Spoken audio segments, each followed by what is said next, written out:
Good morning बच्चों, कैसे हैं आप सभी। बच्चों, कल की क्लास में हमने पढ़ा था आपकी जो बुक है अभिव्यक्ति माध्यम, उसका जो पार्ट 3 है विभिन्न माध्यमों के लिए लेखन। तो कल की क्लास में आपको मैंने समझा दिया था कि मुद्रित माध्यम क्या होते हैं, उसकी खामियां क्या होती हैं। तो आइए आज हम उस चैप्टर को कंटिन्यू करते हैं। देखिए, मुद्रित माध्यम की मैंने आपको पहले विशेषता समझा दी थी। आइए हम उसकी दूसरी विशेषता के बारे में पढ़ते हैं। मुद्रित माध्यमों की जो बच्चों दूसरी विशेषता यह है कि लिखित भाषा का जो विस्तार है, जाहिर है इसमें लिखित भाषा की सभी विशेषताएं शामिल होंगी।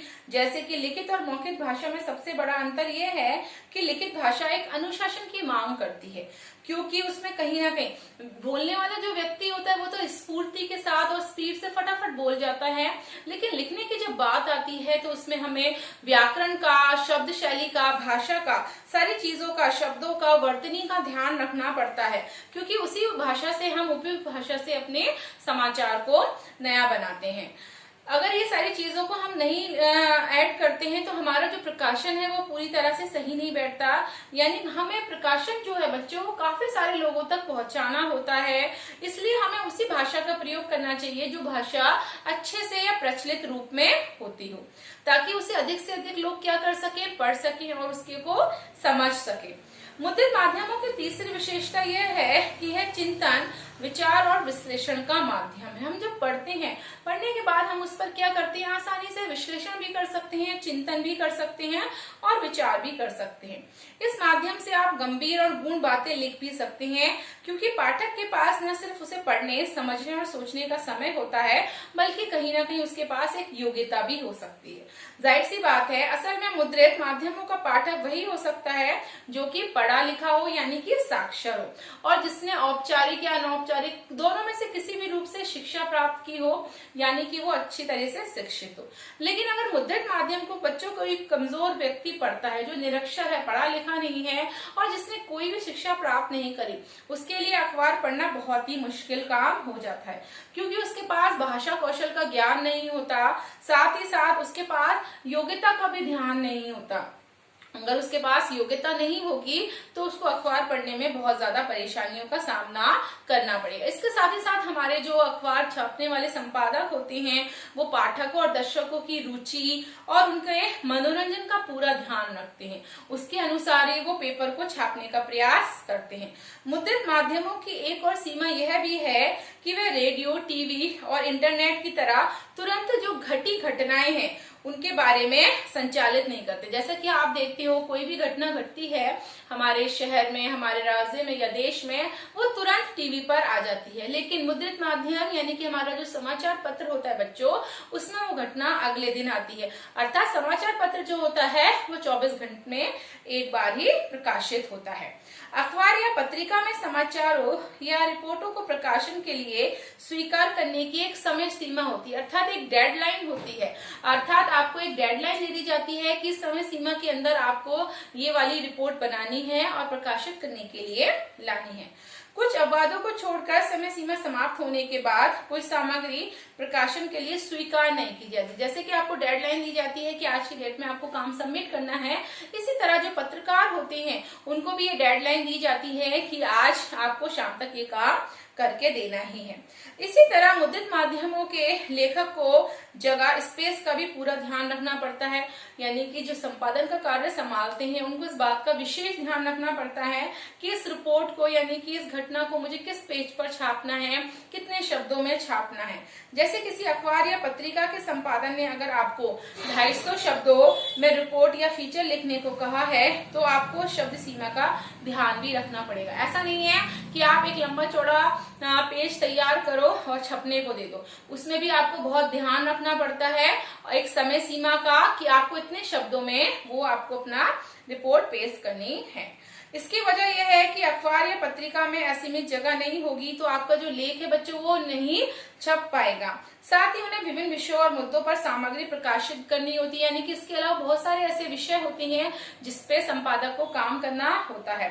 महत्व और जगह की उपलब्धता के अनुसार वह निश्चित करते हैं कि किसे कितनी जगह मिलेगी। यानी कि सपोज करो कई बार ऐसा भी होता है कि कुछ विज्ञापन की सामग्री होती है, उसको वो कई बार फ्रंट पेज पर छापते हैं। उसका रीजन ये होता है कि जो भी विज्ञापन कंपनी ने उसको वो विज्ञापन दिया है उससे कहीं ना कहीं उनको बहुत अच्छा प्रॉफिट हो रहा है, इसलिए उसको वो फ्रंट पेज पर छापते हैं।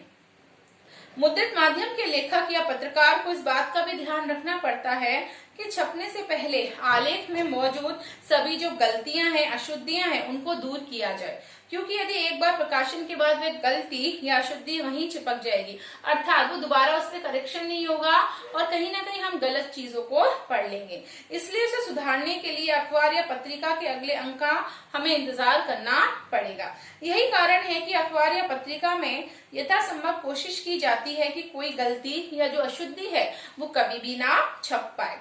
इसके लिए अखबार पत्रिकाओं में संपादन के साथ एक पूरी संपादकीय टीम होती है, जिसकी मुख्य जिम्मेदारी प्रकाशन के लिए जा रही सामग्रियों की जो गलतियां हैं और जो अशुद्धियां हैं उनको हटाकर उसे प्रकाशन योग्य बनाने होते हैं। अर्थात हमारे जो संपादक हैं उनका क्या काम होता है बच्चों, उनका ये काम होता है कि जो भी वो लेखन प्रक्रिया करने जा रहे हैं, लेख छपने जा रहे हैं, उसको पहले पढ़ के देखते हैं। यदि उसमें कोई भी गलती होती है, अशुद्धि होती है, तो उसको वो करेक्ट करते हैं।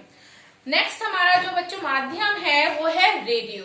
देखिए रेडियो जो है बच्चों एक श्रव्य माध्यम है, इसमें सब कुछ ध्वनि, स्वर और शब्दों के मेल से होता है, अर्थात कहीं ना कहीं इसमें शब्दों का, ध्वनि का खेल है। इन सब वजहों से रेडियो को श्रोताओं से संचालित माध्यम माना जाता है। रेडियो पत्रकारों को अपने श्रोताओं का पूरा ध्यान रखना चाहिए। इसकी वजह यह है कि अखबार के पाठकों को ये सुविधा उपलब्ध रहती है कि वे अपनी पसंद और इच्छा के कभी भी और कहीं से भी पढ़ सकते हैं। अगर किसी समाचार लेख या फीचर को पढ़ते हुए कोई बात समझ में नहीं आई तो पाठक उसे फिर से पढ़ सकता है या फिर शब्दकोश में उसका अर्थ देख सकता है या फिर किसी से पूछ सकता है, लेकिन रेडियो के श्रोताओं को ये सुविधा उपलब्ध नहीं होती। बिल्कुल सही बात है। अखबार अगर आपको पढ़ना चाहते हैं, आप कभी भी सुबह, शाम, दोपहर को पढ़ सकते हैं, लेकिन रेडियो में जो भी कार्यक्रम प्रसारित होता है उसकी एक समय सीमा होती है बच्चों, जो कि दोबारा नहीं आती। रेडियो में अगर आपको कोई बात सुनने में आ रही है तो कई बार ऐसा होता है कि हमें वो बात समझ में नहीं आती और तब तक हम किसी से पूछते हैं, तब तक वो कार्यक्रम आगे की तरफ बढ़ जाता है। लेकिन हमारे जो मुद्रित कार्यक्रम यानी कि अखबार है, उसमें वो हम कोई भी चीज अगर समझ में नहीं आती तो हम किसी से पूछ सकते हैं, डिक्शनरी में जाके उसका मीनिंग देख सकते हैं। हमें बहुत ही सुविधा के साथ हम अखबार को पढ़ सकते हैं, लेकिन रेडियो में ये हमें सुविधाएं बिल्कुल भी उपलब्ध नहीं होती हैं। वह अखबार की तरह रेडियो समाचार बुलेटिन को कभी भी और कहीं से भी नहीं सुन सकता है। अर्थात ऐसा नहीं है कोई कि हाँ आज मेरा ये मिस हो गया तो मैं दोबारा से उसको रेडियो चला के सुन लूं। उसे बुलेटिन के प्रसारण समय का इंतजार करना होगा और फिर शुरू से अंत तक बारी बारी से एक के बाद दूसरा समाचार सुनना पड़ता है। कई बार हमें कुछ एक ही न्यूज के बारे में पता करना होता है तो हम इंटरनेट पर सर्च करके या टीवी पे न्यूज आ रही है उसके बारे में हम पता कर लेते हैं, लेकिन रेडियो में ऐसा नहीं है। रेडियो में एक लिमिटेशंस होती है और सीक्वेंस से सारी चीजें आती हैं कि पहले राज्य के बारे में बताएंगे, देश के बताएंगे, अंतर्राष्ट्रीय बताएंगे, फिर उस घटना के बारे में बताएंगे जो हम जानना चाहते हैं। तो कहीं ना कहीं हमें अपनी बारी का वहां पे इंतजार करना होता है और हमें सोचना पड़ता है कि हम उस चीज को कब तक सुनना पसंद करेंगे। एक के बाद दूसरा समाचार सुनना होगा, इसी बीच वह इधर उधर कहीं आ भी नहीं जा सकता। कहीं ऐसा भी होता है कि हम सोचते हैं कि थोड़ी देर में हम दोबारा से रेडियो खोलकर अपना समाचार सुनेंगे और पता चलता है कि हमारा जो समाचार है वो निकल चुका है। उसके बाद वो बता रहे हैं, स्पष्ट है कि रेडियो में अखबार के तरह पीछे लौटकर सुनने की जो सुविधा है वो नहीं होती है।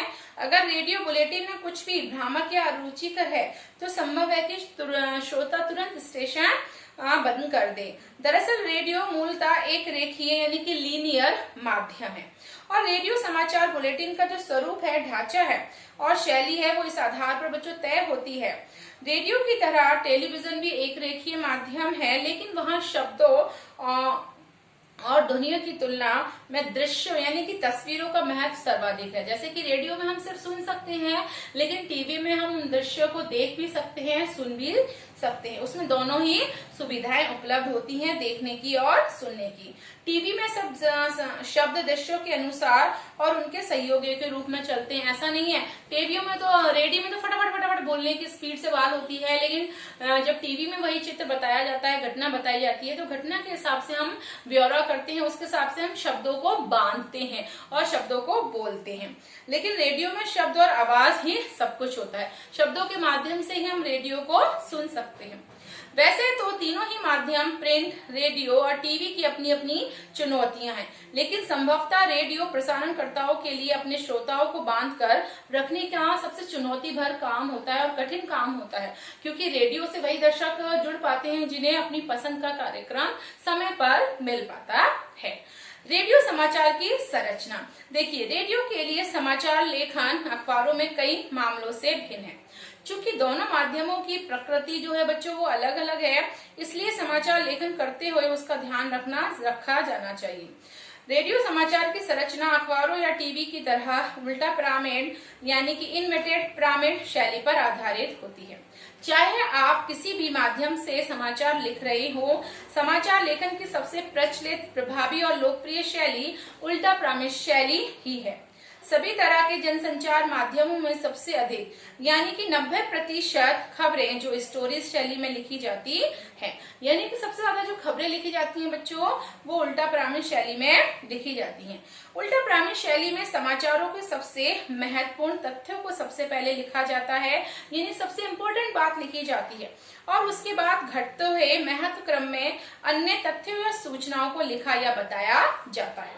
इस शैली में किसी घटना, विचार, समस्या का जो ब्यौरा है वो कालक्रम के अनुसार सबसे महत्वपूर्ण तथ्य या सूचना से शुरू होता है।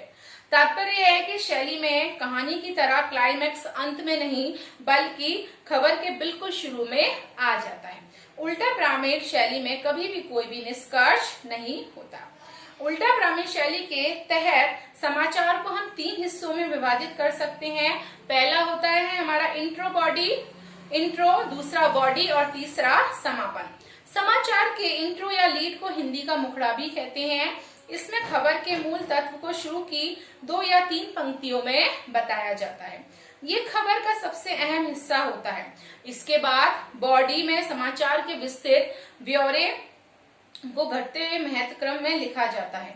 हालांकि इस शैली में अलग से समापन जैसी कोई चीज नहीं होती है और यहाँ तक कि प्रासंगिक तथ्य और सूचनाएं दी जा सकती हैं। अगर जरूरी हो तो समय और जगह की कमी को देखते हुए आखिरी कुछ लाइनों या पैराग्राफ को काटकर हटाया भी जा सकता है और उस स्थिति में खबर वहीं समाप्त हो जाती है। तो बच्चों, आज आपकी क्लास यहीं पर खत्म होती है। कल इस क्लास को मैं कंटिन्यू रखूंगी। Thank you.